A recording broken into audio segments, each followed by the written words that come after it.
एक डॉक्टर जो एक सुबह सिद्धार्थ को उसके पिताजी की तबीयत के बारे में बताते हुए सिद्धार्थ को ढांढस बता रहा था, अगली सुबह वही डॉक्टर सिद्धार्थ की मां निर्मला की कनपटी पर AK-47 ताने हुए उतर रहा था।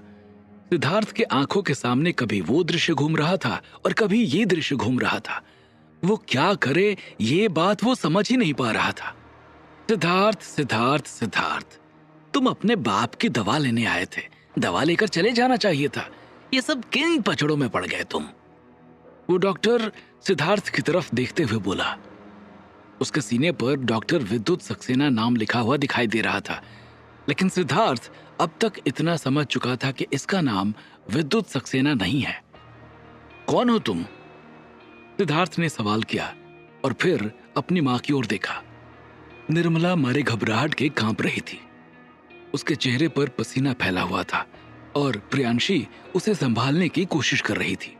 प्रियांशी के माथे और होठ के पास एक कट लगा हुआ था, जो कि इस बात का इशारा कर रहा था कि प्रियांशी और डॉक्टर विद्युत की झड़प हुई है। मैं कौन हूं, मैं यहाँ क्या कर रहा हूं, इससे मुझे क्या फायदा होगा, इन सबसे मतलब मत रख तू। चुपचाप जो हो रहा है वो होते हुए देख, वरना खामखा बेमौत मरेगा। डॉक्टर विद्युत सक्सेना ने उसे धमकाते हुए कहा और फिर आगे बोला, मेरे साथ ये अपनी रफ्तार दिखाने की कोशिश मत कर, वरना ऊपर लेटे तेरे बाप के चीथड़े उड़ जाएंगे। कहते हुए उसने एक रिमोट सिद्धार्थ की ओर दिखाते किया। उसे देखकर सिद्धार्थ के पसीने छूट गए थे। वह समझ चुका था कि उसकी एक गलती उसके पिता महेश के मौत का कारण बन सकती है। उसके पास अब विद्युत के आगे सरेंडर करने के अलावा और कोई विकल्प नहीं था। इधर विद्युत सिद्धार्थ को डरा रहा था और उधर सिद्धार्थ के मुक्के से घायल हुए नंबर 1 को होश आ चुका था। अपने सामने विद्युत सक्सेना को देखकर नंबर 1 की हवा टाइट हो गई थी। बॉस, आप क्यों सामने आ गए? नंबर 1 हकलाते हुए बोला। अब्बू ने तुम जैसे निकम्मों के भरोसे इतना बड़ा ऑपरेशन सौंपा था, तो सामने आना मेरी मजबूरी थी। डॉक्टर विद्युत सक्सेना ने नंबर 1 को हड़काते हुए कहा। वो आदमी विद्युत सक्सेना नहीं बल्कि इश्तियाक अहमद था। इश्तियाक मूसा के भाई सद्दाम लंगड़ा का छोटा बेटा था, पढ़ने में होशियार और बहुत ही ज्यादा समझदार। अपने बाप की टांग काटी जाने के बाद उसने प्रण लिया था कि वो इसका बदला लेकर रहेगा।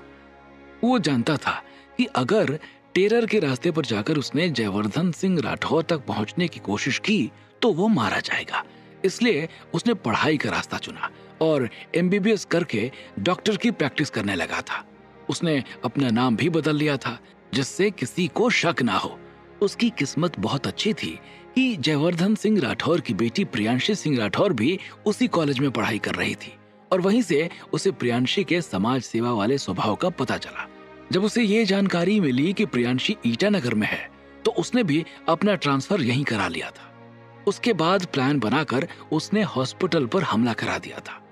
उसका प्लान प्रियांशी और आतंकियों के साथ ही वहां से निकल जाने का था, लेकिन सिद्धार्थ ने बीच में आकर उसका सारा प्लान चौपट कर दिया था।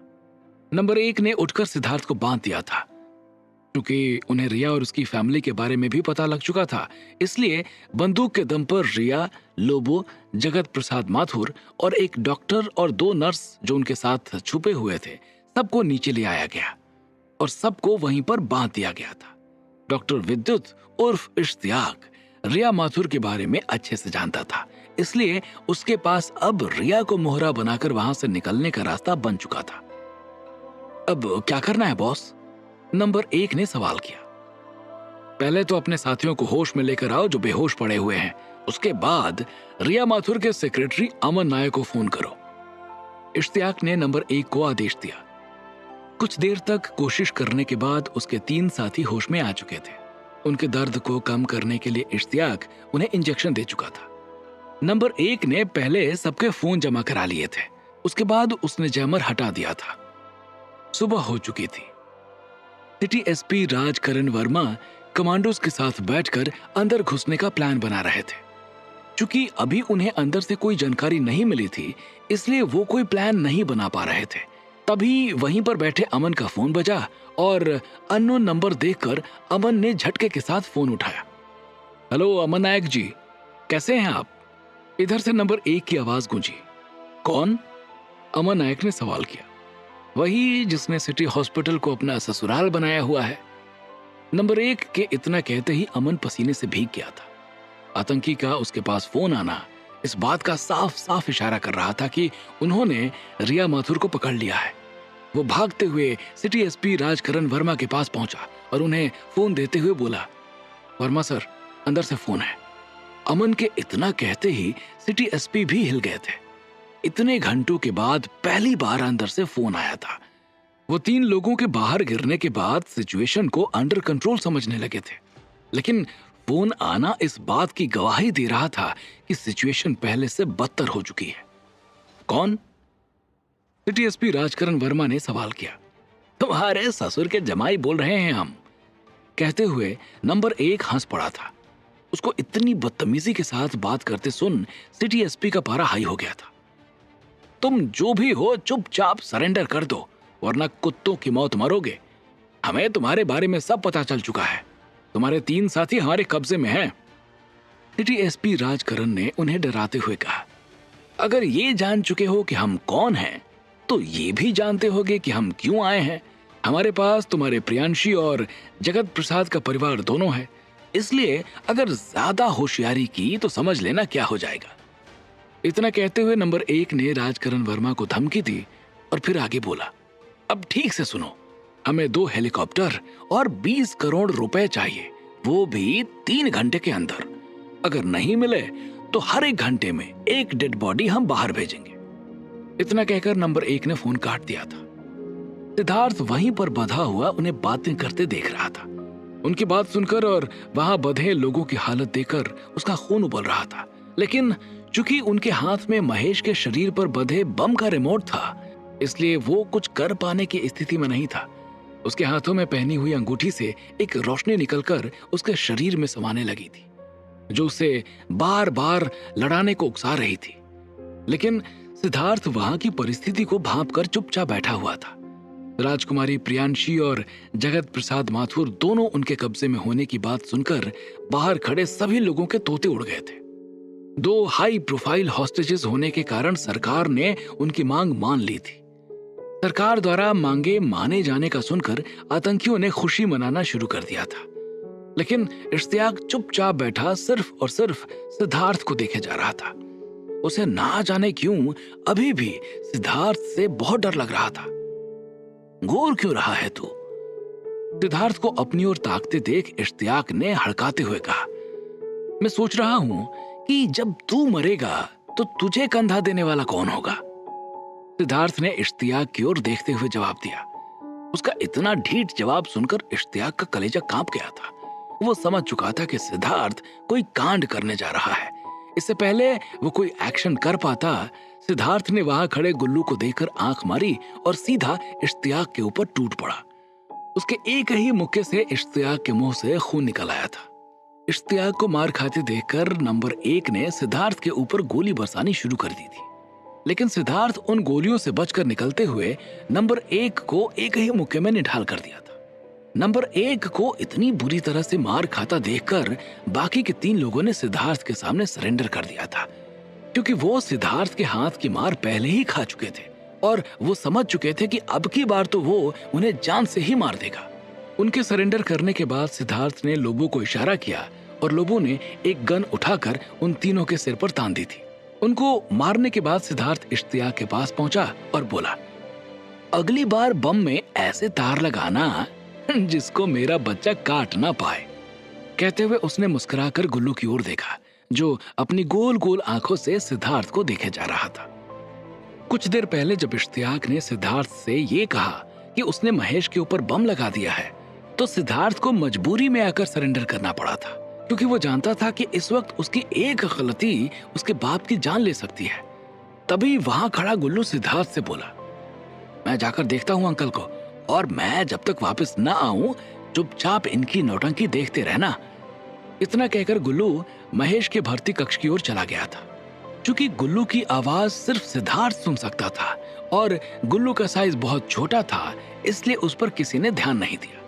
उसने वहां जाकर महेश के बिस्तर के नीचे लगे बम के तारों को काट दिया था, और जैसे ही उसने वापस आकर ये कहा कि अंकल अब सेफ हैं, सिद्धार्थ एक्शन मोड में आ गया था और उसने उनके ऊपर ताबड़तोड़ हमला कर दिया था। उनको मारने के बाद सिद्धार्थ ने उन्हीं के फोन से अमन को बता दिया था कि वो लोग उसके कब्जे में हैं और होस्टेजेस सेफ हैं। साथ ही उसने इश्तियाक के बारे में भी अमन के माध्यम से पुलिस तक सूचना भिजवा दी थी। आतंकियों के मारे जाने और बंधकों के ठीक होने की जानकारी मिलते ही पूरे पुलिस कैंप में खुशी की लहर दौड़ गई थी।